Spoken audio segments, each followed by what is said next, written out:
Manipuri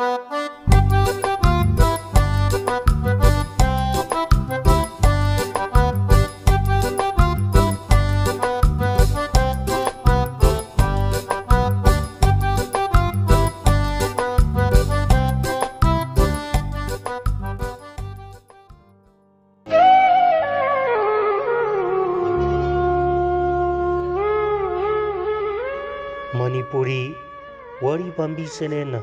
tabiriba pumnamakpu amuk hana taramna uksari ngasi amuk mayamgi ngaihak pothananabagidamagta anauba wari masa ama uduna laksari wari masa sigi maming kok sikpa hariba wari masa sigi aiba Navakumar nongmai kapam taminarasi wari masa kok sikpa.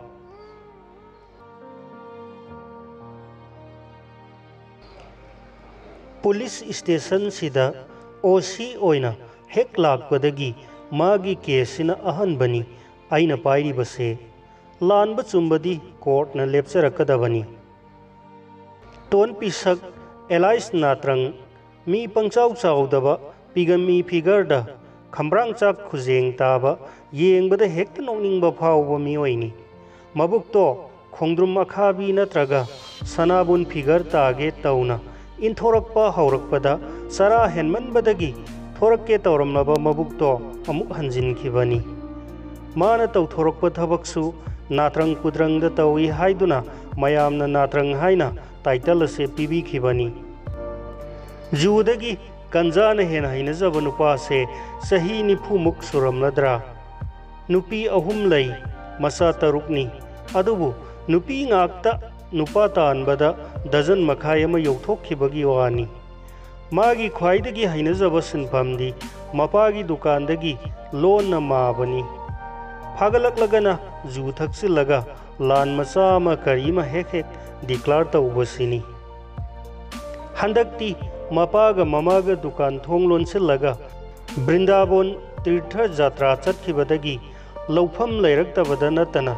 फमगोइबुंग ज्वार सानबगी खुबाक इसैदा थाननब सेलगी problem Chowna थोरक्ले नामई तलब महकपु कनामतनसु मखोंग ओइहनिंग्द्रे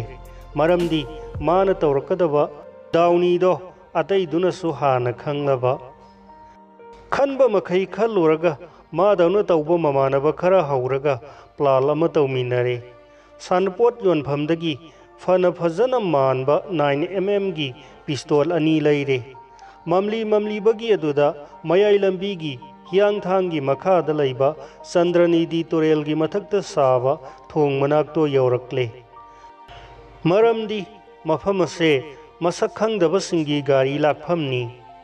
यावलोप की मिंगदा मफम असिदगी लौखिबा गारी अमता ngasi फावबदा थीबा खंगनद्री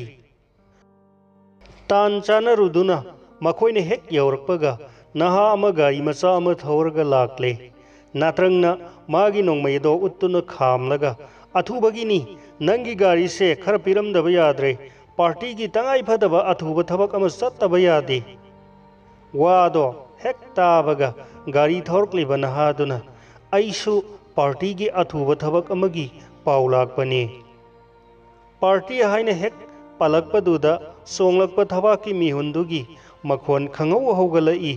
असेंग नोंमैना अमुक कापसिलमलबदी नत्रगा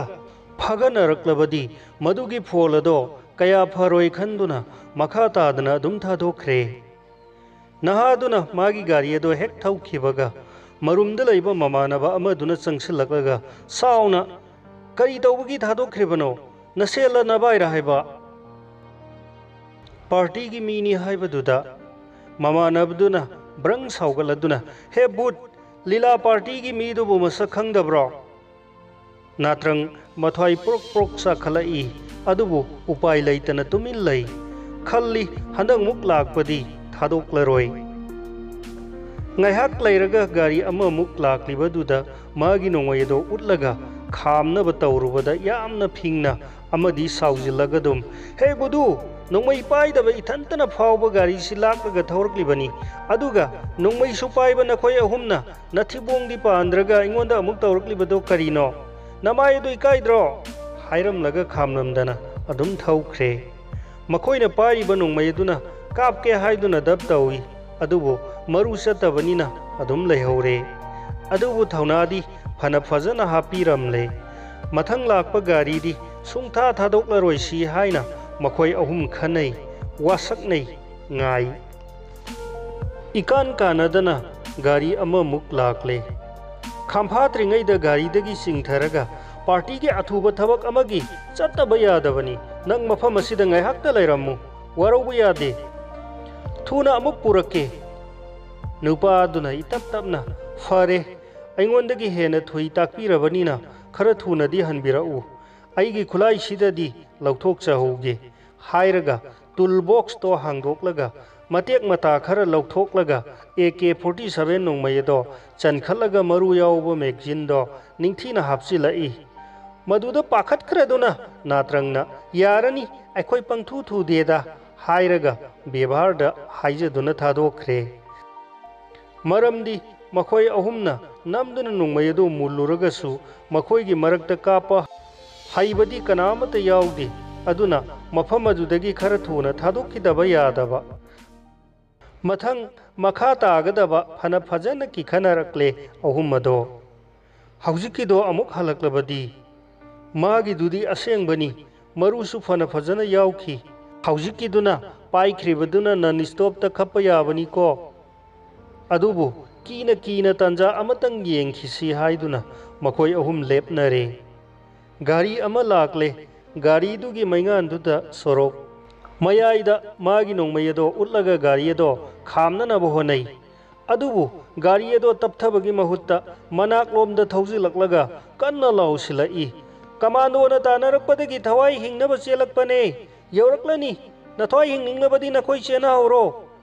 नखोइबु नुंसीदुना हाइबिरमबई वानी हाइरमलगा खोंजेल हेनदुम यांगना थौख्रे वासिदबु पंथब याबरदो खावांग माइगई सलाई खंगदना माना थोकपा मखोय अहुमदो काइदुना चेनखरे नात्रंगना मागी तोयगंदो पायरगा Naran कोंजिलोमगी युमलक फावरगा चेलकपदा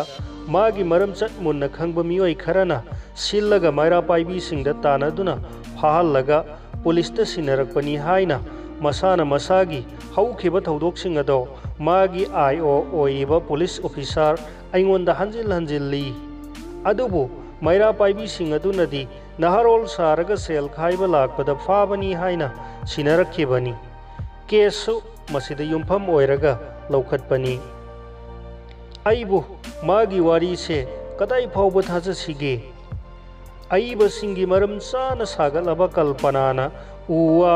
चिंगपा तुरेल फाउबा वांगांगहंदुना मखोइगी अनिंगबदो फोंदोहल्ली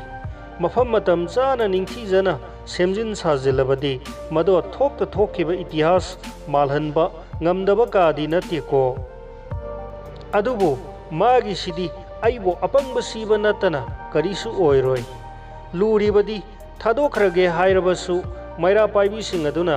sen jaraga thadokre haiduna pause singda higok thokpa makhai inarkani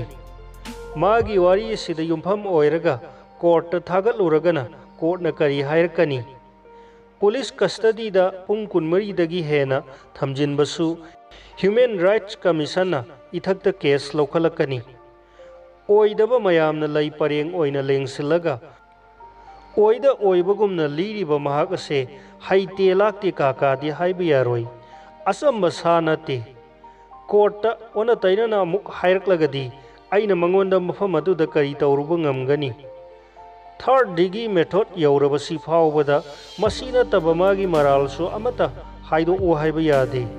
हौजिक आई करी तौगनी